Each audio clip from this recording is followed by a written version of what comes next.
গণেশায় নমো নমঃ। দর্শক শ্রোতা বন্ধু সকলকে স্বাগত। শুরু করছি জ্যোতিষ অনুষ্ঠান হিতৈষী।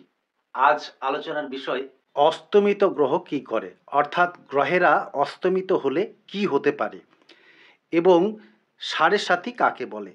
তো প্রথমেই আমি সাড়ে সাতির বিষয়ে কিছু আলোচনা করব এবং শনি গ্রহের ব্যাপারে বেশ কিছু কথা বলবো। শনিদেব কিন্তু চরম দুঃখের গ্রহ। যদি শনিদেব আপনার রাশিচক্রে অর্থাৎ আপনার লগ্নের যে ছক ন্যাটাল চার্ট সেখানে যদি অশুভ অবস্থায় থাকে এবং রাশিচক্রে যদি গোচরে সাড়ে সাতি তৈরি করে থাকেন বা ডাইয়া তৈরি করে থাকেন, তাহলে কিন্তু আপনার জীবনে একটা সমস্যা আসবে। তখন সবকিছুই যেন থমকে যেতে থাকবে। থমকে যাওয়ার ব্যাপারে আমি শনিদেবের ব্যাপারে একটা পৌরাণিক আখ্যান এখানে কিছুটা বলে দিচ্ছি। যে আপনারা জানেন যে রাবণ সমস্ত গ্রহদের বন্দি করে রেখেছিলেন এবং তিনি বন্দি করার পরে যখন মেঘনাথের জন্ম হয়, তিনি সমস্ত গ্রহদের নির্দেশ দিয়েছিলেন যে আমার ছেলের যে জন্ম ছক হবে সেটা যেন প্রত্যেকটি গ্রহ ভালো অবস্থায় থাকে। অর্থাৎ বৃহস্পতিকে তিনি ভালো জায়গায় থাকতে বলেছিলেন, শুক্রকে ভালো জায়গায়, প্রত্যেক গ্রহকে তুঙ্গ জায়গায় বা স্বক্ষেত্রে অথবা ভালো জায়গায় থাকতে বলেছিলেন। এক্ষেত্রে শনিদেবকে তিনি বলেছিলেন যে তুলা রাশিতে অবস্থান করার জন্য। শনিদেব যথারীতি তুলা রাশিতে অবস্থান করেছিলেন এবং বৃশ্চিক রাশিতে কিছুটা পায়ের অংশ তিনি ঢুকিয়ে দিয়েছিলেন। তার মানে শনি তুঙ্গস্থ থাকছে না, শনি কিন্তু বৃশ্চিকে চলে যাচ্ছে। অর্থাৎ বৃশ্চিকে যখনই শনি প্রবেশ করে যাচ্ছে তখন তুঙ্গস্থ ভাবটা কেটে গেল এবং নিম্নাভিলাষী হয়ে গেল। তার ফলে হলো কি মেঘনাথ স্বল্পায়ু হয়ে যায়। রাবণ যখন এটা বুঝতে পারেন তখন তিনি শনিকে তুলে আষাঢ় মেরেছিলেন। এটা পৌরাণিক আখ্যান অনুযায়ী বলা হয়।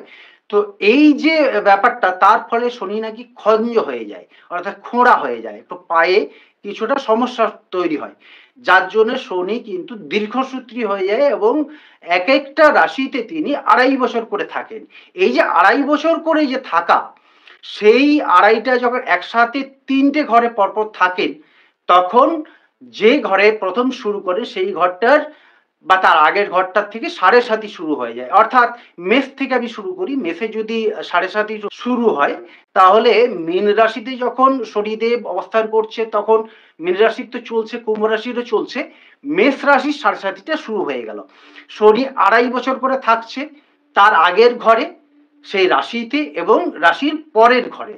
এই ৩টে ঘরে যখন শনি থাকেন তখন ওই সাড়ে সাতির প্রভাবটা থাকে এবং সেটা এত দীর্ঘদিন থাকা, মানে ৭.৫ বছর একটা দশা পিরিয়ডের থেকেও কিন্তু বেশি, কারণ রবির দশা ৬ বছর, সেক্ষেত্রে চন্দ্রের দশা ১০ বছর। এক্ষেত্রে শনি অন্যান্য গ্রহদের দশার মতোই কিন্তু দীর্ঘদিন ধরে বিচরণ করছেন। তার ফলে হবে কি আমাদের জীবনে টানা যে ৭.৫ বছর একটা সমস্যা দেখা দেয়, সেটাকেই সাড়ে সাতি নামে অভিহিত করা হয়। যাদের সাড়ে সাতি চলছে তারা আমাকে জানিয়ে কমেন্ট করতে পারেন, আমি কমেন্টের উত্তর দেব। এরপর আলোচনা করব অস্তমিত গ্রহের বিষয়ে। যখনই কোনো গ্রহ অস্তমিত হয়, সে বৃহস্পতি হোক, মঙ্গল হোক বা শনি হোক, আমাদের ব্যবহারিক জীবনে সেই রাশির কিন্তু ভীষণ সমস্যা আসতে পারে। তো একটা কথা প্রথমেই বলে দিই, যখনই কোনো গ্রহ অস্তমিত হয় তার একটা প্রভাব কিন্তু তার বুনিয়াদ বা ভিতের উপর পড়ে। অর্থাৎ রাশিপতি যদি অস্তমিত হয় তাহলে রাশির যে স্বভাব চরিত্র, রাশির যে টোটাল স্ট্রাকচারটা কিন্তু ডিস্টার্ব করে দেয়। সেক্ষেত্রে নিজেকে অত্যন্ত অসহায় মনে হয় আমার পিছনে দাঁড়ানোর জন্য কেউ নেই, আমি যেন হতাশ হয়ে যাচ্ছি। তার মানে ভীষণভাবে হতাশা এবং বিষণ্ণতা গ্রাস করবে, নিজের সিদ্ধান্ত নিতে বিভ্রান্ত অনুভব করতে পারেন এবং কখনো কখনো মনে হবে যে আমি হেরে গেলাম। তবে এই অবস্থা গ্রহটি যতদিন অস্তমিত থাকবে ততদিনই আপনি পেতে থাকবেন। একটা জিনিস মনে রাখবেন, গ্রহ নক্ষত্র যে প্রভাব দেয় সেই গ্রহদের প্রভাব আমাদের জীবনে চিরদিন থাকে না। গোচরে গ্রহরা কিন্তু পরিভ্রমণ করে এবং সেই ট্রানজিট করার ফলে আমাদের জীবনে শুভ বা অশুভ ফল অবশ্যই আসে। সুতরাং দুশ্চিন্তাগ্রস্ত হওয়ার কোনো কারণ নেই। যদি সমস্যায় থাকেন, প্রতিকার জানতে চেয়ে কমেন্ট করুন, সেই বিষয়ে আমি পরবর্তী ভিডিও বানাবো। যাই হোক, জ্যোতিষ সম্বন্ধে আরও নতুন তথ্য জানার জন্য চ্যানেলটিকে সাবস্ক্রাইব করে রাখুন। আজ এই পর্যন্তই। অনুষ্ঠান ভালো লাগলে একটা লাইক করবেন।